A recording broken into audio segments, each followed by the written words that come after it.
Hello everyone. So it has been decreed upon us once again in the month of Adar to fight against our enemies in Persia, and God willing, just like then, as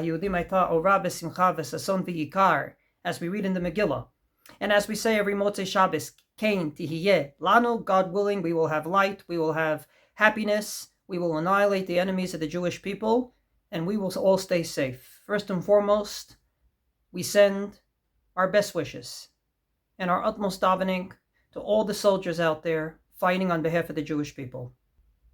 We have to add in our davening, from my perspective, within the bracha of Re'eina va'onyenu, that our soldiers come back safely and that the Jewish people in Israel remain safe and unhurt. Number two, we have to follow every last regulation of home front security. If anyone thinks for their right mind that they're an Ibra Chacham and Israel just closed down because they wanted a vacation, then they're not living in the real world. Israel closed down for our own safety. I don't want to bring up horror stories, but I don't think anyone out there wants to be responsible for someone who's going to be hit, God forbid, because they didn't follow home front security regulations. So please, we're going to go through all the halachot of Purim, but the most important halacha is listen to the regulations of home front security. They're there for your own protection. They're not there as advice, they're there as directives. Number three, we're going to go through all the halachot of Purim, but the most important halacha is to remember what many Jews say between Shalom Aleichem and Eshet Chayil, and that Ribono Shel Olam printed in many benchers. Va'az eshmor pekudecha u'mitzvotecha beli eitzev.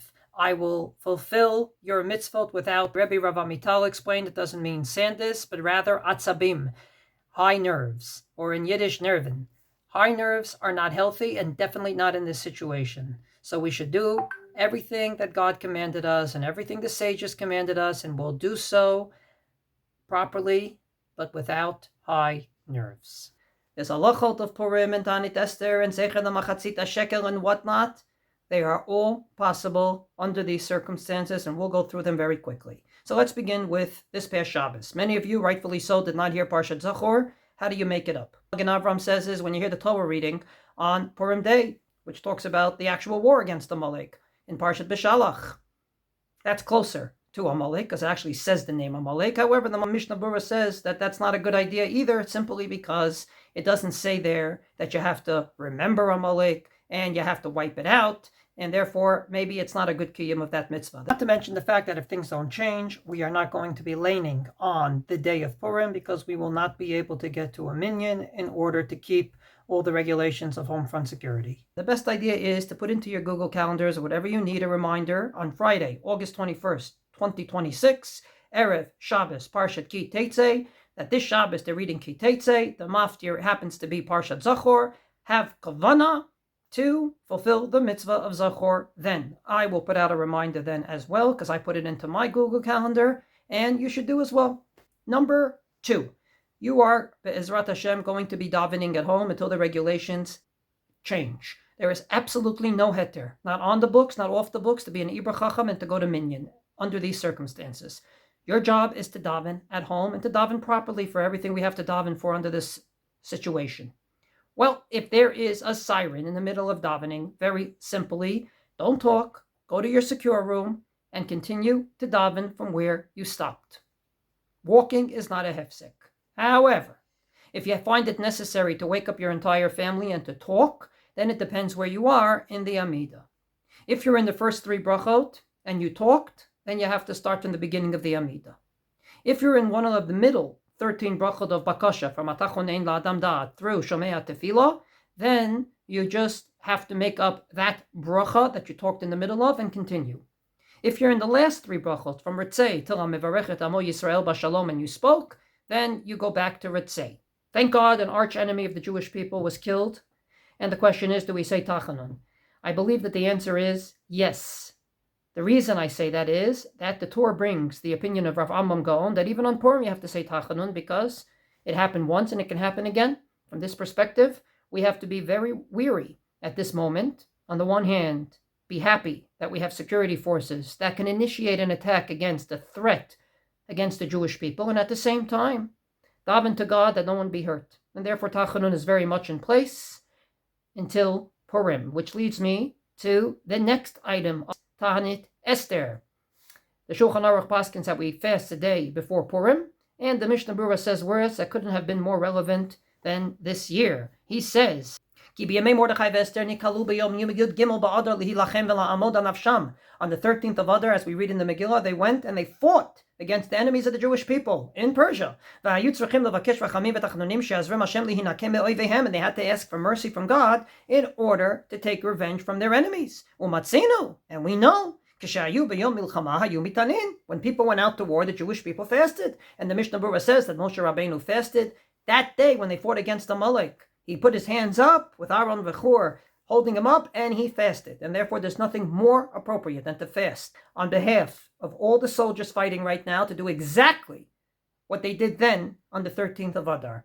However, I want to remind everyone that the Ta'anit Esther is a minhag, and therefore, the leeway for people that are exempt from the fast are anyone that's a chol she'en bo sakana, namely, on a regular day you wouldn't go to work because you're sick in bed. And more than that, even if you have a little pain somewhere, you don't have to fast, but then you may have to make it up afterwards. However, in general, if you're healthy, you do fast, and please have in mind all the soldiers fighting for the Jewish people and all the people of Israel that should remain safe during this time, which is also a time to be proud that you're part of the Jewish people.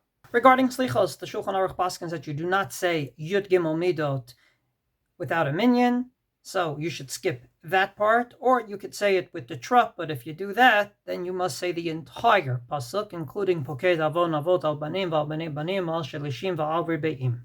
The Ramah says that you never say slichos at all when you don't have a minyan, but the Mishnah Berurah points out that that is not the common minhag, and the Achronim agree with the Shulchan Aruch on this. Magen Avraham explains the Ramah that the Ramah means at a time when they used to say slichos in the middle of Chazarat HaShatz. They used to say Slach Lanu in Chazarat HaShatz, and they would say all the slichos there. And obviously, if there's no minyan, there's no Chazarat HaShatz, and there's no slichos. But since we say it afterwards, as per our minhag today, then there's no problem to say slichos, omitting the Yud Gimel Midot, so saying it with a trop, as well as the common custom is to omit anything in Aramaic without a minyan. Before Mincha and Ta'anit Esther, there's a minhag to give Zachor l'machatzit hashekel. The way to do it is to do it online. There's plenty of websites you can give to. And now we get to the Megillah. Best thing to do is to read a Megillah in a minyan, and you say the 3 brachot before and the bracha afterwards. Under the home front security regulations right now, that will not be possible. Hopefully it will change. If it doesn't, the next best thing is to read the Megillah without a minyan at home from a kosher Megillah. The 3 brachot before and not the bracha afterwards. And if need be, you can write the nikudot into your Megillah to read it properly. And the Mishnah Berurah says you can even write the trop, the Tamei Mikra, into your Megillah, and it's still a kosher Megillah.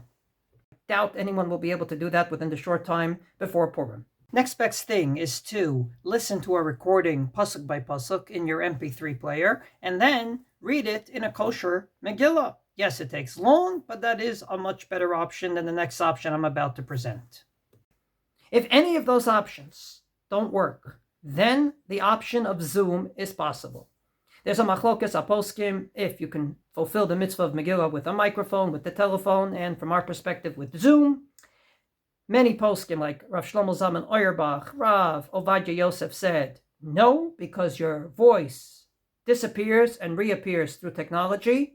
Others say it's not the natural way to speak and to hear, as Rav Yosef Engel says in the Gilyonei Hashas. But on the other hand, the Munkacher Rebbe in Minchas Elazar said there's no problem with it, as did the Chazon Ish, as did Rav Moshe Feinstein b'Sha'at Atchak. He didn't like these new things, but at the end of the day, he said b'Sha'at Atchak.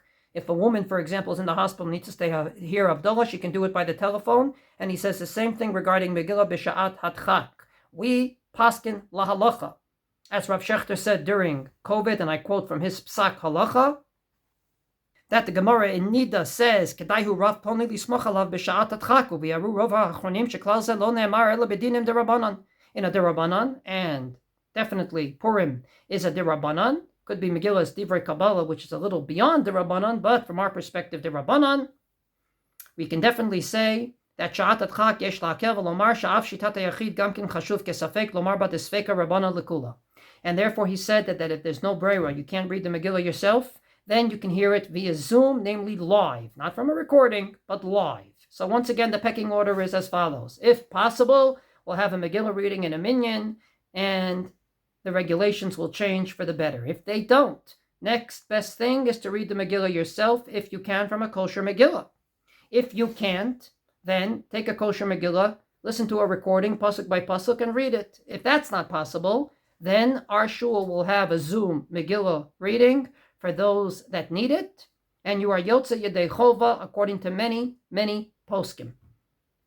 However, since it's not in a minyan, we'll only make the brachot before, answer Amen, even on Zoom, and not the bracha afterwards of Harav Rivenu, which is only said in a minyan.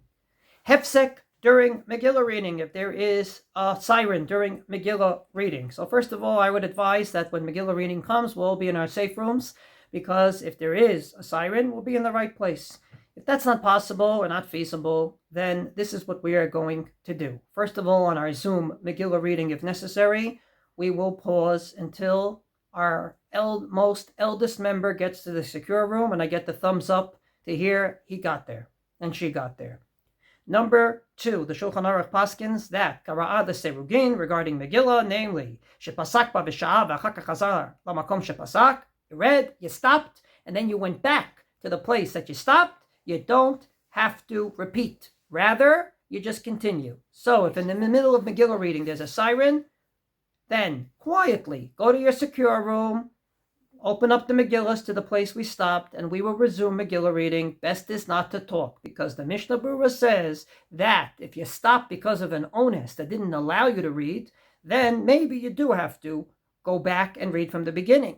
In this case, as long as you can read the Megillah as you walk to your secure room, which is possible, this is not like going into the washroom, or whatnot, but you can continue reading as you walk, then there's no problem even according to the Mishnah Berurah. Therefore, my advice again, if there's a siren, quietly move to the secure room, and we will resume Megillah reading, giving everyone as much time as possible to sit down in their secure room, and from that point we will resume the Megillah reading. Best not to talk.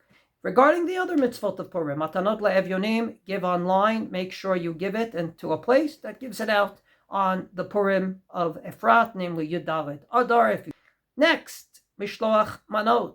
We have to be very close to our secure room, so I advise everyone this year, don't start making rounds around the entire community to give Mishloach Manot to every last friend of yours. Give it to one person, 2 minim to one person.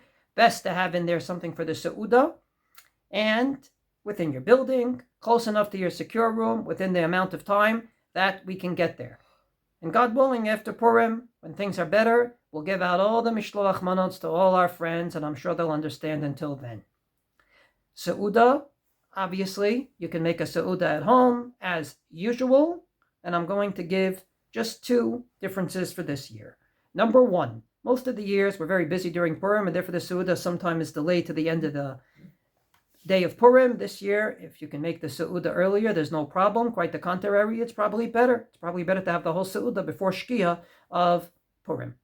Number 2, I advise those that are going to get tipsy on Purim to only drink Yoter Meher Gelo, as the Ramah says, a little more than usual, because when you drink too much, you become an Ibra Chacham. And then you'll start saying, the regulations, it's not really real, they're just saying it. And that's exactly what you want to prevent under these circumstances. And therefore, my advice is, we can have a Seudah, we can drink a little more than usual, but don't overdo it. We're in the middle of war. So to sum up, we'll be able to say after Purim that Chasal Sidur Purim Kehilchato, Kecho Mishpato Vechukato. Because even in this situation, Purim can be celebrated, and it will be celebrated. We're not giving our enemies another victory. But we'll do so with responsibility and with adherence to our own safety.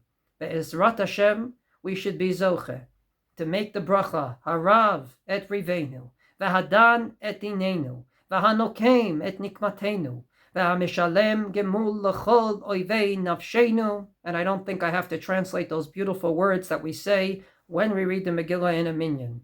We should yet be Zachor to do so, and until then, we're going to celebrate Purim properly, as the situation requires.